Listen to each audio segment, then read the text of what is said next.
Hello everyone. তবে আজ কোনো ব্লগ নিয়ে আসেনি। আজ এসেছি দীর্ঘ প্রতীক্ষিত একটা ভিডিও নিয়ে, যেটা আমি ভাবছিলাম অনেক দিন ধরেই তোমাদের সাথে শেয়ার করব। তো আজ ফাইনালি সেটা নিয়েই চলে এসেছি। তোমরা তো অনেকেই জানো, কিছুদিন আগে আমরা হিমাচল ট্রিপে গেছিলাম।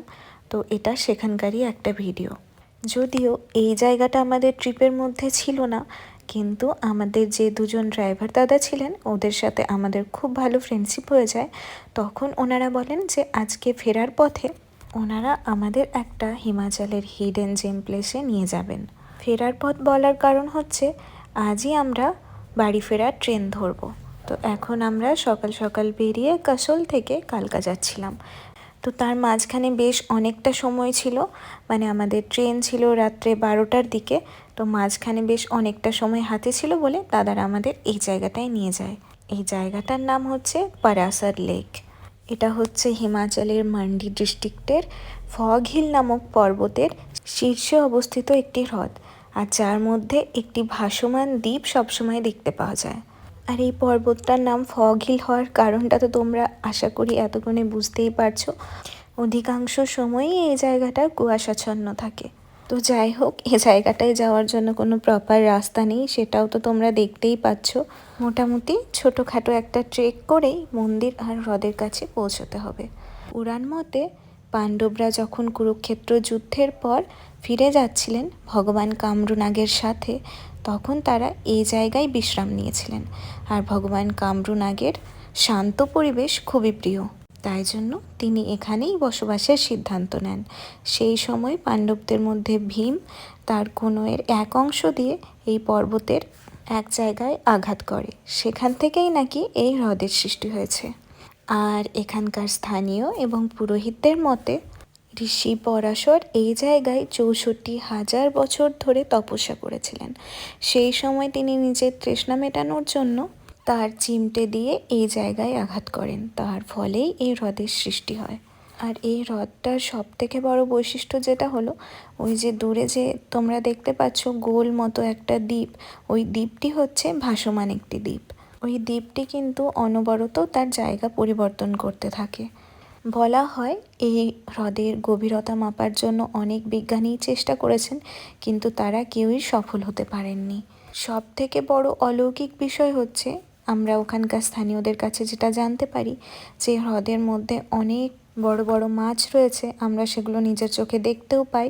তাদের উৎপত্তি নিয়েও নাকি অনেক ধোঁয়াশা রয়েছে, মানে এখানে কেউ মাছ ছাড়েনি, তারাও নাকি নিজে নিজেই এখানে সৃষ্টি হয়েছে। আর এখন যেটা তোমরা দেখতে পাচ্ছ এটাই হচ্ছে ঋষি পরাশরের আশ্রম বা মন্দির যাই বলো। আর মন্দিরটির স্ট্রাকচার দেখে তো তোমরা বুঝতেই পারছো যে কত পুরনো। পাথর কেটে আর কাঠ দিয়ে মন্দিরটি নির্মিত হয়েছে। জায়গাটা এত বেশি পজিটিভ, এখানে ঢোকা মাত্রই চারপাশ থেকে এত সুন্দর একটা ধূপের গন্ধ নাকি এলো। তাছাড়াও বলা হয় না, আমরা যখন কোনো স্পিরিচুয়াল জায়গায় পৌঁছই সে জায়গার যে অরা থাকে সেটা আমরা সব সময় অনুভব করতে পারি। আমিও সেটা খুব ভালোভাবে ফিল করছিলাম। আর ওই যে সামনে তোমরা যাকে দেখতে পাচ্ছ উনি হচ্ছেন এখানকার পূজারী। ওনার কাছ থেকেই আমরা এখানের অনেক গল্প শুনেছিলাম। আর মন্দিরের ভেতরে দেখা যাচ্ছে ঋষি পরাশরের একটি মূর্তি। তো যাই হোক, আমরা মন্দিরের ভেতরে দর্শন করার পর বাইরে এসে দেখি কিছুক্ষণের জন্য কুয়াশা একটু কেটেছে। অ্যাকচুয়ালি আমি আমাদের ড্রাইভার দাদাদের সাথে বসে পুরোহিত মশাইয়ের কাছে এখানকার ইতিহাস শুনছিলাম। সেই সময় টিটু আশেপাশে ঘুরে ভিডিও করছিল।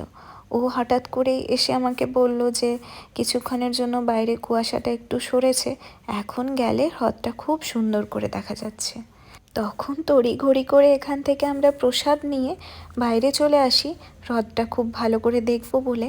কিন্তু ওই যে বললাম এই পর্বতটার নামই হচ্ছে ফগ হিল, আসতে না আসতেই দেখি আবারও চারিদিক কুয়াশাচ্ছন্ন হয়ে পড়েছে। আর এই জায়গাটা আমি যতই দেখছিলাম তত বেশি অবাক হয়ে যাচ্ছি, মানে পুরো হ্রদটার আশেপাশের সমস্ত মাটি যেন কাঁপছিল। যত আমরা হেঁটে হেঁটে হ্রদের এপাশ থেকে ওপাশে প্রদক্ষিণ করছি ততই দেখি যে একটু জোরে হাঁটলে বা লাফালে সেই জায়গার মাটি নড়ছে।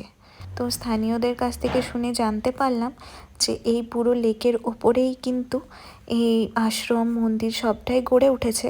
মানে এখানে মাটির স্তর খুব একটা বেশি কুড়তে হবে না, 1-2 হাত মতো কুড়লেই নাকি জলস্তর বেরিয়ে পড়ে।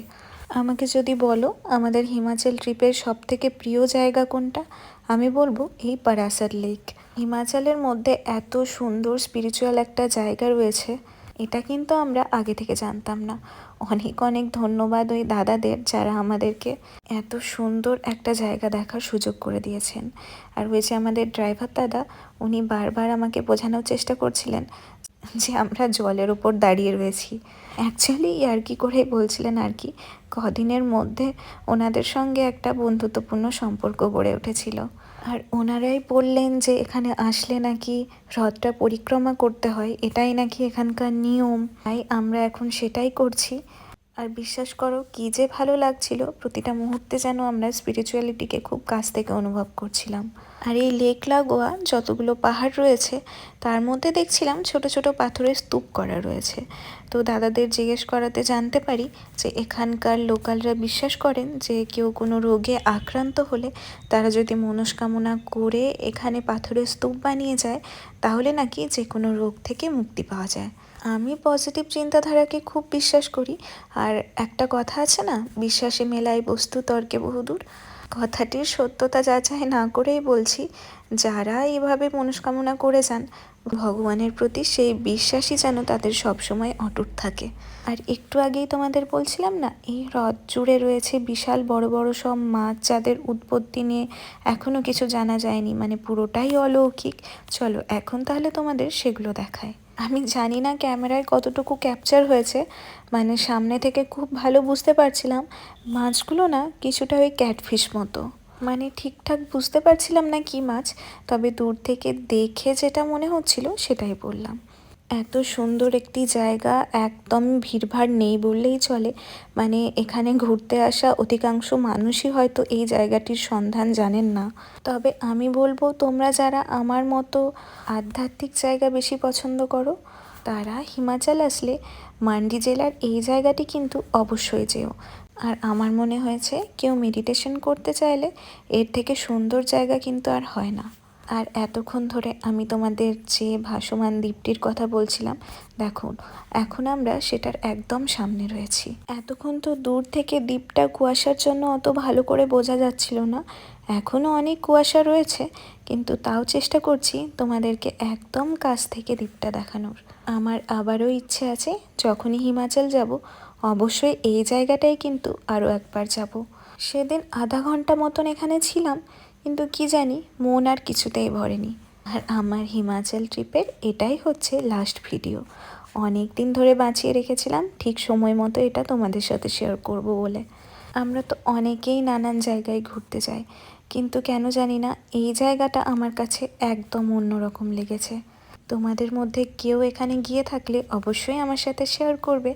আচ্ছা, তবে আজকের ভিডিওটা এখানেই শেষ করছি। দেখা হচ্ছে খুব শীঘ্রই নতুন একটা ভিডিওতে। টাটা।